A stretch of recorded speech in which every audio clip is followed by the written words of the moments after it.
It is a time of strife for the Taylor Nation. We have really been going through it for the past 72 hours, ever since The Sun broke that article announcing the what seemed to be completely delusional take that Taylor Swift and Matty Healy, frontman of the 1975, had started a whirlwind romance that had apparently been going on for some time.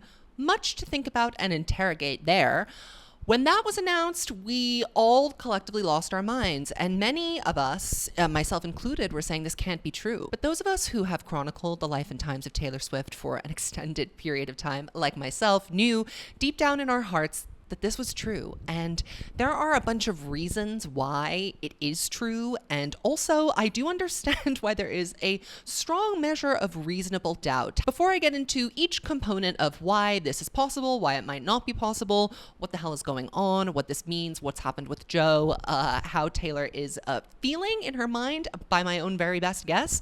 Before I get into all that, I have to say that I have no fucking clue what's going on. I am also in a personal moment of strife because of the strife that's going on in the Taylor Nation.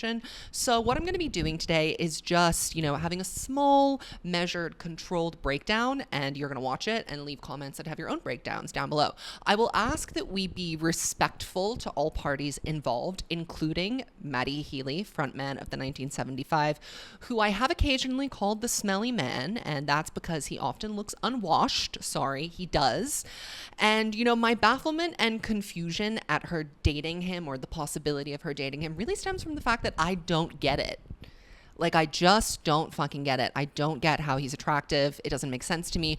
But I know that to some, he is like the sexiest man alive. I have many friends that are 1975 fans that have been obsessed with him for years. And he and Taylor have known each other for a long time and have been enamored by each other's art for quite a while as well. So while at first I am repulsed by the physical idea of them together, when I really sit down and think about it, it kind of makes sense. And I mean, Taylor has been hinting that she wanted some tension, some excitement, some stimulation in her relationship ever since the dissolution of her relationship with the wax man, the complete nothing, the heirloom turkey, Joe Alwyn. Ever since that kind of came to an end and we revisited songs on Midnights, I did a video diving into all of what I think were the warning signs of a Taylor and Joe breakup. You should go and watch that before you watch this because there's a lot of context that you need to have. Songs like Midnight Rain, he wanted it comfortable, I wanted that pain, I was making my own name, chasing that fame, all of me changed like Midnight Rain.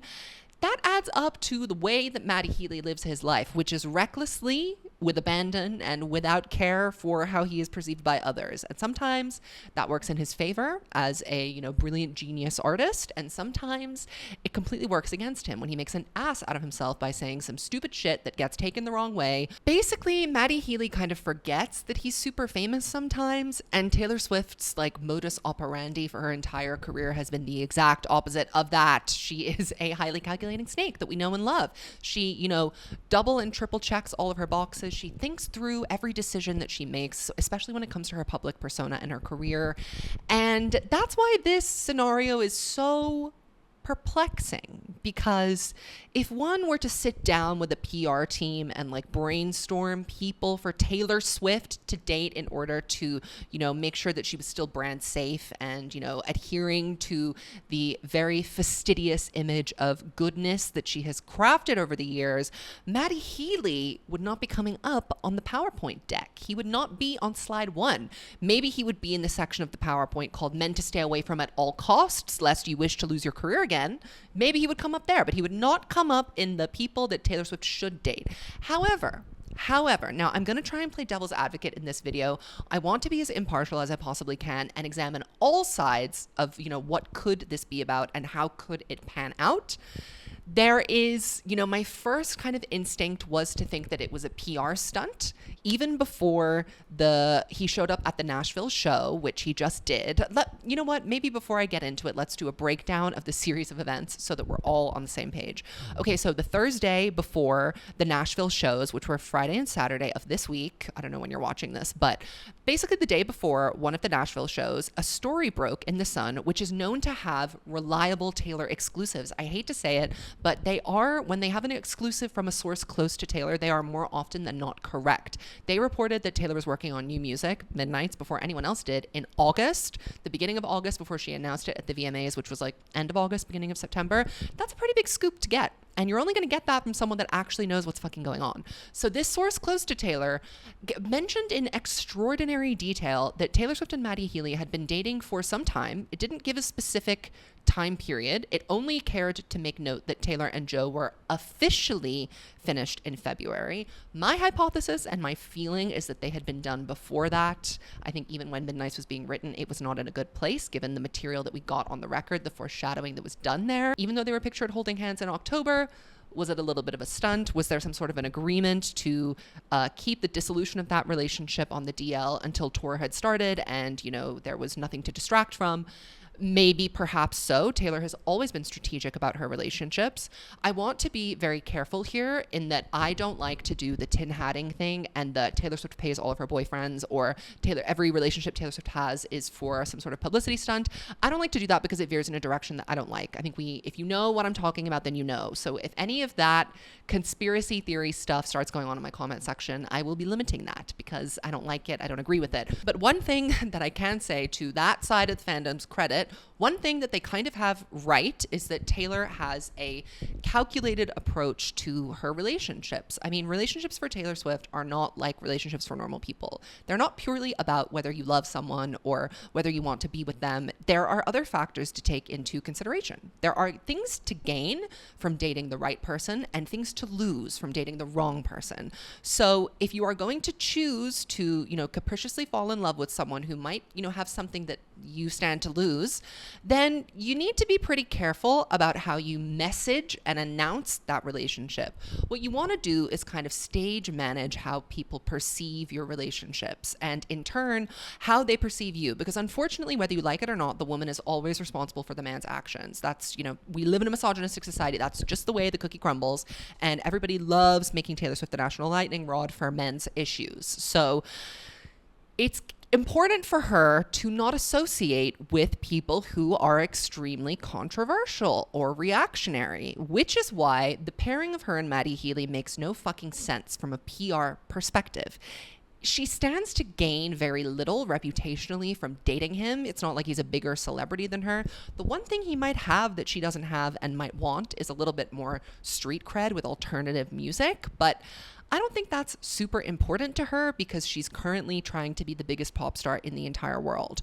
But seeing as how there is no kind of tactical advantage to her dating Matty Healy, I'm kind of forced to believe that this is a love match because there's no logical explanation for why she would want to date this man. There's no explanation. It can only be mental illness. And I think, the heart wants what it wants. You can't control who you fall in love with. And if she loves him as much as The Sun reported that she did, then she's trying to find a way to soft launch it palatably. And it hasn't gone down too well. It has not gone down super well with the Swifties, at least. Now, the Swifties are just one beast to feed. Ultimately, the Swifties will fall in line with whatever Taylor Swift does, right? With the Joe breakups, everybody pretended to be outraged. Everyone said it was fake. Again, as I told you from the beginning, it was real. They were all, love is not real. How could Taylor do this?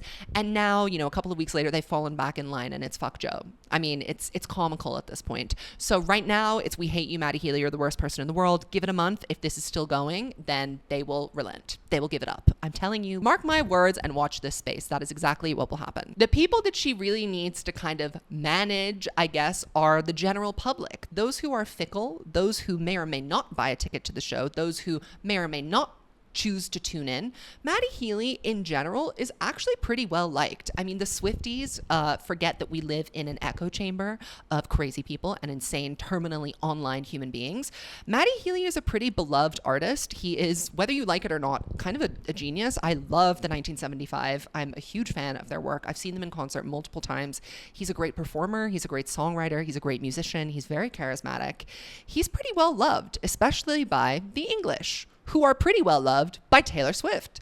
She loves her London boy. There is something psychotic about the fact that this is the 5th British person she's dated. She really has a thing. You know, she can't do Americans anymore. So The Sun made their article kind of talking about this relationship. There was a lot of detail about like how they were both really happy with where they were. It was hinted at it being genuine but not serious. So there wasn't any sort of verbiage or language about like moving in together or taking next steps. It was just, we're really happy with where we are right now and we're ready to share it with the world. Both of them are on tour for the foreseeable future. I think the 1975's tour ends in the middle of the summer and Taylor's ends in August. So TBD on whether it's going to last through then. But basically what the Sun article asserted was that Matty was going to make a public appearance at the Nashville show, and that was going to be their soft launch of the relationship. And at first I said, haha. I said, no way. I said, in your dreams, bitch. But then a chill ran through my body and my blood went cold. Because why? Why would a tabloid outlet include a detail that was so easily disprovable? I mean, not one day later. They had 24 hours lead time on this to let us know that he was coming to the Nashville show. So, you know, the exclusive wouldn't have been the shot heard around the world had Matty Healy not actually fucking shown up at the Eras tour in Nashville as the article said that he would. Now, I do think that the article maybe made some mention to him getting on stage and performing with her. I would say that was a plan that was up in the air. Taylor wasn't sure if she wanted to do that. I mean, is there one more Nashville show? I'm recording this on Saturday night, Nashville time. I don't know if there's a Sunday show. There very well could be. And if there is, then, you know, this video is already outdated. I should make mention that I'm recording this on the 7th of May, 2023, which is still the 6th of May in the States. So if anything develops post then, I am not aware of it because this is when I am filming. There was a mention that they would be performing together in some capacity. Now, he did get up on stage with Phoebe Bridgers and sing with her. So is that a soft launch? He comes to the show, he gets on stage. She's literally testing the waters and seeing how people are responding.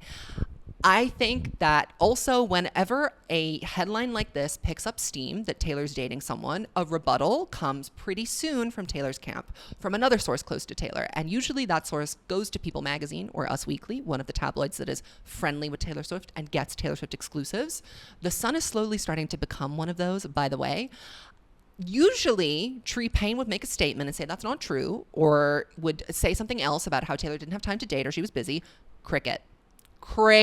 What did she have to say? Nothing. It was literally silence from the powers that be. Do you think, the people that think this is just, you know, not true, do you think that Taylor and her team would let a story like this dominate the headlines, because it's everywhere at this point, without offering a correction? No. Well, Matty Healy was also pictured today in Nashville getting coffee accompanied by one of Taylor Swift's security guards. So he slept over in the Nashville apartment. I can't even think about that right now. That's too upsetting to me. I just can't imagine this man, this bedraggled, drowned cat, entering Taylor Swift's gorgeous time capsule Nashville penthouse apartment that is the Speak Now era personified, with a fucking gold bird cage and a pond of koi fish. He walked in and the koi fish went belly up. They died. Koi fish died. And that's Taylor Swift's fault. But I digress. Anyway, so he shows up at the show, and I knew in that moment something was afoot. Now, it is very, very interesting that the night that Matty Healy shows up to drum up more hysteria and conversation online, it starts with the Swifties, and then we get the media involved because the media loves to get clicks from Swifties. Taylor Swift is engagement bait. If you can get the Swifties engaged, it slowly leaks out to the public. It's a whole thing. It's the Taylor Swift ecosystem, okay? You gotta get in it here with me. So she's drumming everyone's attention towards this fling. Everyone is waiting to see what's gonna happen because the Sun had a very carefully planted detail that he was going to be joining her during the set. We all know that the surprise songs are the set. So there are a bunch of live streams, and all of those live streams are overwhelmed and they crash. Taylor Nation goes live. Taylor Nation never fucking goes live in the middle of a show. No, they don't. Not unless there's something major going on. So the whole world is tuned in because they think that Matty Healy's going to get on stage. And what does Taylor do? She announces Speak Now Taylor's version. Genius. And I know a lot of people say, well, Taylor's the most famous person in the world. She doesn't need to have any PR. it's not about need. It's about drumming up excitement that goes beyond just like, oh, Taylor Swift's re-recording her new album. Oh, Taylor Swift's re-recording her old album. That's actually not that exciting to the general public. However, if they hear that news in conjunction with Taylor Swift has a new boyfriend, suddenly everything is a little bit more interesting. Suddenly you might want to go and pre-order the album. Suddenly you think there might be, I don't know, Matty Healy collaboration on this record. I know there won't be, but put yourself in the mind of someone who doesn't know everything about Taylor Swift, okay, for a second. It is smart and clever to do those things. She has done them even when she didn't need to do it before. I mean, the Tom Hiddleston situation, that was a fling for sure, but it was also a PR tool that she really used to try and combat a really bad bout of bad press that she had just had with the media. We actually go into this in depth on The Evolution of a Snake. 2016 Part 2 is dropping next week, so you can all stop asking me for it. It will drop, and we will have, actually scarily timed, a breakdown of how and why that was both a real relationship and a PR relationship, how it served a purpose for her. Now, the Tom Hiddleston relationship was a perfect example of how sometimes those stunts just don't work when the narrative runs away with you and it gets ahead of you. Taylor was contending with a lot of different forces, like Calvin Harris slandering her, Kim Kardashian leaking that phone call, Kanye West dropping the famous music video. There was a lot of other stuff to contend with that a narrative about Taylor Swift being in a new relationship just wasn't really going to cut it for the news headline-wise. However, Hiddle Swift still made a stir, and it put Taylor in the headlines, in the spotlight, for a reason different to everyone else calling her a snake. Yes, the response to her being in the headlines for being a man-eater basically wasn't good, but it was different, and it was a deflection from what was going on. So the other piece of the Matty Healy thing is that, are we wondering if Joe was thinking about maybe coming out and saying something about their relationship? The timeline of it all is very suspicious to me. If they only officially ended in February and Taylor was at the 1975 concert in January, and when I meet the band, they ask, do you have a man? She's meeting his mother. I mean, if there was overlap there, if Taylor was maybe perhaps technically not being faithful, that is something that I think she would want to obscure, especially if Joe were to, I don't know, give an interview or hint about it. Joe's PR team is no match for Taylor's, obviously, but Taylor's PR team is proactive, not reactive. They get ahead of the narrative. So what we're seeing right now is a diversion. What from, I'm not entirely sure, because the whole story has not panned out yet. But it is a diversion of sorts, and it's also a tool of promotion.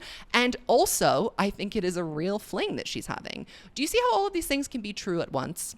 It's not just that because something is being used as a promotional tool, it also has to be fake. It can still be real, but I think it's only smart to take the real things that are happening to you and use them to your advantage, especially when your entire career is built off of basically exploiting your own personal life to become more rich and famous and successful.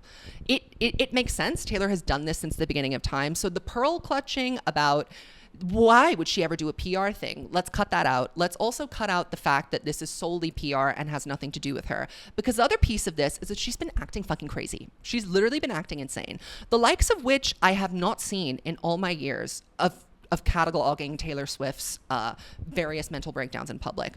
I have been there since she was super messy, you know, naming boys in her songs around Debut and Fearless, and, you know, holding up Joe Jonas dolls and directly saying this is about him, writing songs called Dear John. The direct references that she's been doing lately in the last 2 days are fucking crazy. And I'm going to present some evidence here because I was on the fence about whether or not this was a real thing. I thought it was just a PR thing, or maybe it was a stunt, and like after the weekend, Taylor's rep would come out and deny it, and then it would all blow over. But how do you explain this?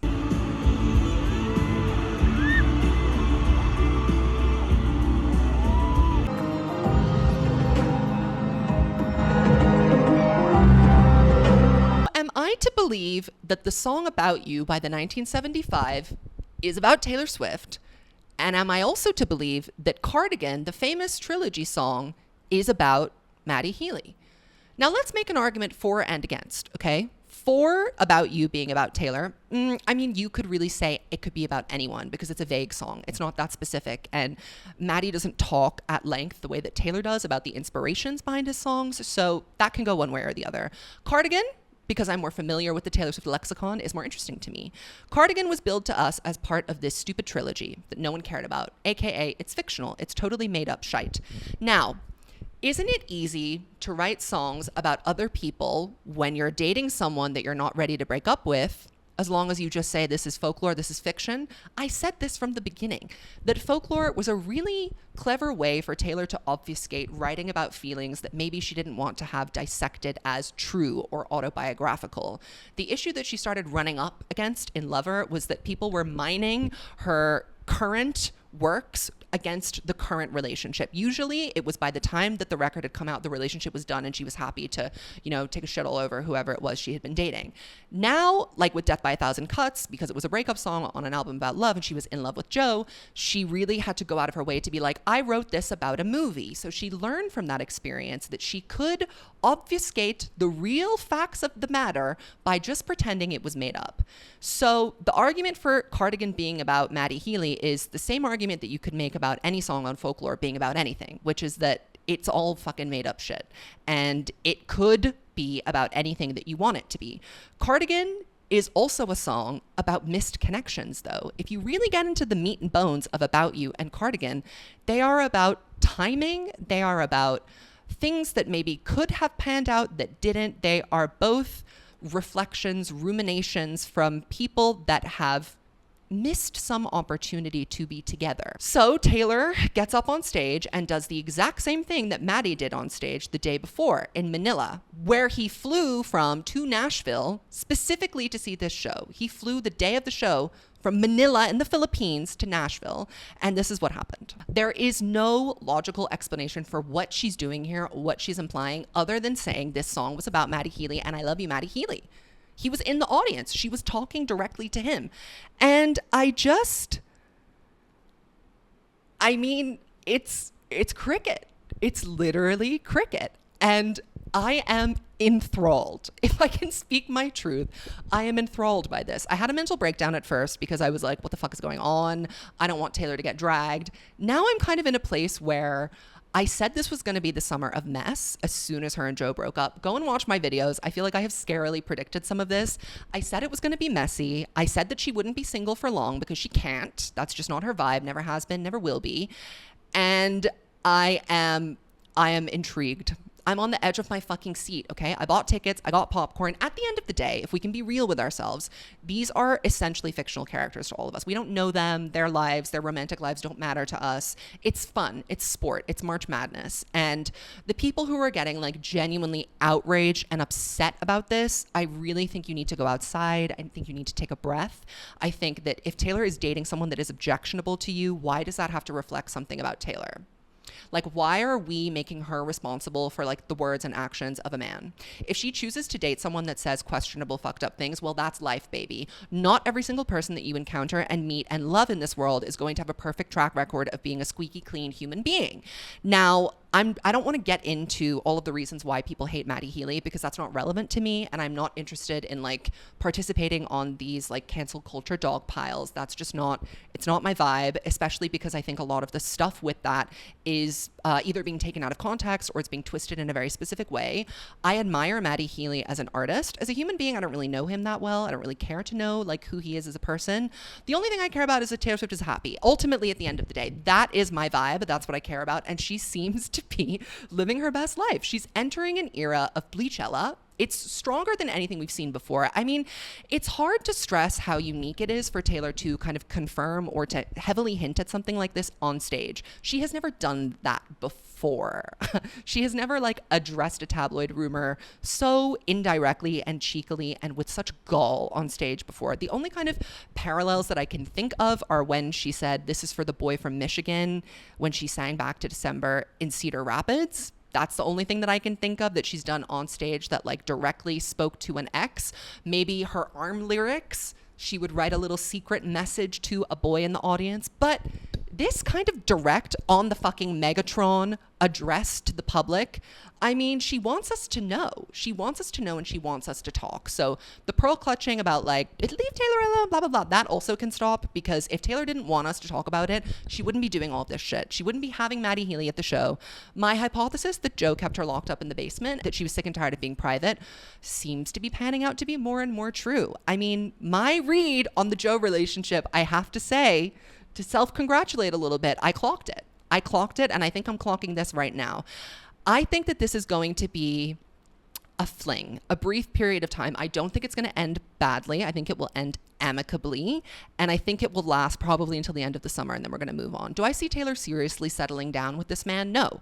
And that's okay, guys. Taylor can date people casually. She doesn't, I think the new fans don't understand that because we are now in a post-breakup era, that doesn't mean that Taylor is going to marry the next person that she dates. She's rebounding. Look up the concept of a rebound and know that Taylor Swift has casually dated in the past before. See Harry Styles, Jake Gyllenhaal, John Mayer. Those were all relatively short affairs that yielded a lot of material. I can't wait to see what each of them write about each other.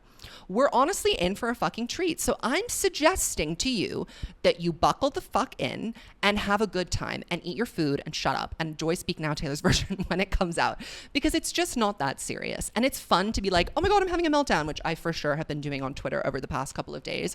But at the end of the day, I'm intrigued. I'm on the edge of my seat. I love that Messy Taylor has returned. I genuinely can't predict what she's going to do next.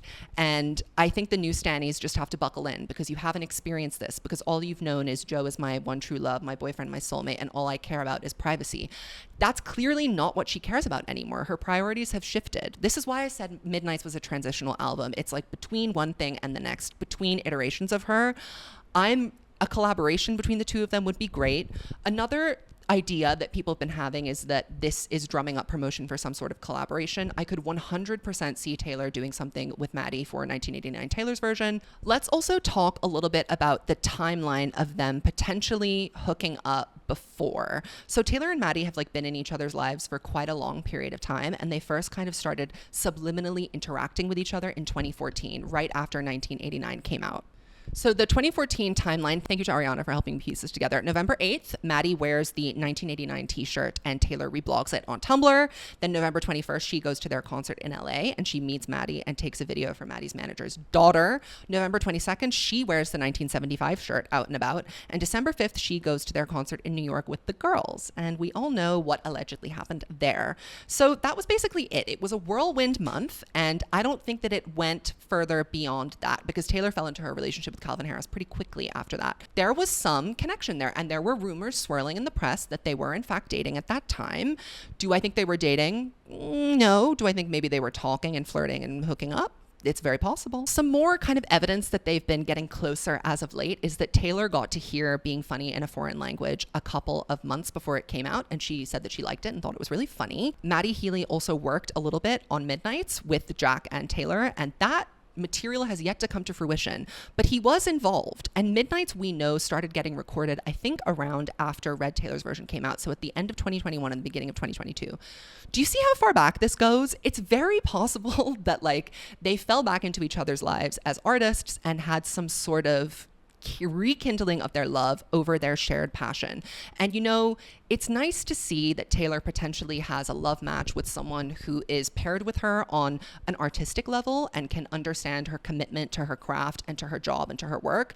I don't think Matty would ever begrudge her ambition or her success. And I think that they each can stand to learn something from each other's songwriting. Matty is a much more tactile musician, and he is very experimental, and he tries a lot of different things, like different vocal effects and different production styles. And Taylor is definitely much more pop oriented and formulaic and a bit more conservative, but more hit oriented. So they each have kind of complementary skill sets that I think they stand to benefit from. And I'm kind of in the mood for Taylor to have a messy artistic fling where she just is trying new things. She's letting the inspiration flow and come to her, and she's broken free from the basement. She's out of the cage that the heirloom turkey Joe Alwyn kept her in. I'm kind of excited to see where it goes, and that seems to be a cancelable offense. But I really want you guys to try and just rock with her for a second. It doesn't need to be cancel. It doesn't need to be we hate him. It doesn't need to be this is the worst thing that ever happened. Can it be fun? Can't it just be scintillating? Can't it be a little bit of drama and gossip? Celebrities of this size don't give us mess and intrigue and drama like this anymore. So I'm strapped in. I still think Matty Healy is ugly and gross. I still think those things, but spiritually, I think it's actually kind of an interesting pairing of minds. In 2015, Matty was asked if he would date Taylor, and he said, "The things that surround her are like Barack Obama. I fell for her a little bit, but everyone falls for Taylor Swift. And then he discovered to his horror what it meant to be linked with Taylor Swift. The day after she'd been to a show of ours, someone sent me a screenshot of E! News with the headline, "Who is Matt Healy?" That freaked me out. I'm not ready to indulge in that world, and I'm not ready to be judged by that world. This was in 2015, and Matty has become significantly more famous since then, and he's also had a significant encounter and brush with backlash since then. He has, met his maker when it came to internet ridicule, being humiliated by the masses. Like, he's been around the block. I would say he's more hardened to this kind of attention now. But then again, I don't think anyone can truly be prepared for what happens to you when you date Taylor Swift. It is another level. It is an upper echelon. It is a category that I think many people don't want to be in, and with good reason. Because how does it end? Have you seen Joe Alwyn lately? Cricket. It's not a good picture. All right, now I am going to answer some of your questions, because I put out a call for questions as I figured that you guys would be feeling that you were in a moment of crisis. And you are, and the Taylor Nation is in a moment of transition and crisis. But as your president, I'm here to usher you through the transition. So Elena asks, could this be a deliberate choice to further distance herself from the good girl image so that she has less pressure from the public to behave a certain way going forward? Are there any PR benefits to aligning oneself to a PR nightmare? Interesting question. I think I did touch on this a little bit earlier in the video, but I suppose the kind of opposite effect of attaching yourself to a PR nightmare is that you end up looking like an angel queen. You end up looking like someone who's coming in to save the day, especially if Matty starts shutting his mouth and behaving himself a little bit while he's dating Taylor. That's not going to last, by the way, because he is naturally a reactionary contrarian that just shoots his mouth off without thinking. So that won't last forever, but I think that Taylor could potentially have a positive influence on him because of that. And if either of them ends up releasing any music about the other, the level of public interest that there is going to be in that music is astronomical. So they definitely stand to benefit monetarily, fiscally, that's for sure, from this pairing. Reputationally, I mean, I think it can go either way. It will honestly depend how it ends. If it ends amicably, if they part ways in a managed manner, then perhaps everybody will get out scot-free. But who do you know that's dated Taylor Swift and gotten out scot-free? Maybe Tom Hiddleston, but he truly kept his mouth shut and was also the subject of public ridicule and maybe lost a James Bond role because he was publicly humiliating himself by wearing an I Heart TS t-shirt. It's hard to tell. It's hard to tell. How long do you think they've been together, and what kind of overlap with Joe, if any, do you think there is? So I think I also touched on this a little bit earlier, but I think the overlap probably happened when Midnights came out. We know that Jack was working on Being Funny in a Foreign Language and Midnights at the same time. We also know that Matty and Taylor were in writing sessions together. I would say that Taylor had to have that entire record done probably by the middle of 2022 because she had to send it to get vinyl pressed and print the albums, etc. And it came out in October. So I would say they probably connected as friends again. I'd say they probably have always been in touch. I think they liked each other for a long time from 2014, but I would say they probably started having deeper conversations or being involved a little bit more in each other's lives in the middle of 2022 or early 2022. And I think that her and Joe were really, really on the rocks by the time that Midnights came out. So I would guess that around then is when maybe some overlap happened. Certainly by the time she was at the concert performing by surprise, there was definitely overlap by then. What are your thoughts on her going into a new relationship fairly quickly after Joe? I predicted it. I literally predicted it. There has never been a significant period of time where Taylor has actually been single. I mean, maybe between Harry Styles and Calvin Harris, I suppose, but that was a rare and brief kind of recession of those things. She hasn't been single properly for a really long period of time, and I don't see why she would start now. I don't know that they're necessarily in a relationship. I don't think it's that serious or that deep necessarily. They might just be hooking up and enjoying it. And I mean, I don't know. She said, "I love you" on stage. So it's I don't know. She's being messy. She's being a messy queen. And I can't make any more predictions about how it's going to go. What do Olivia, Meredith, and Benjamin think of him this? Cats have very sense of smell, don't they? They get very repulsed by things that smell foreign or unfamiliar to them.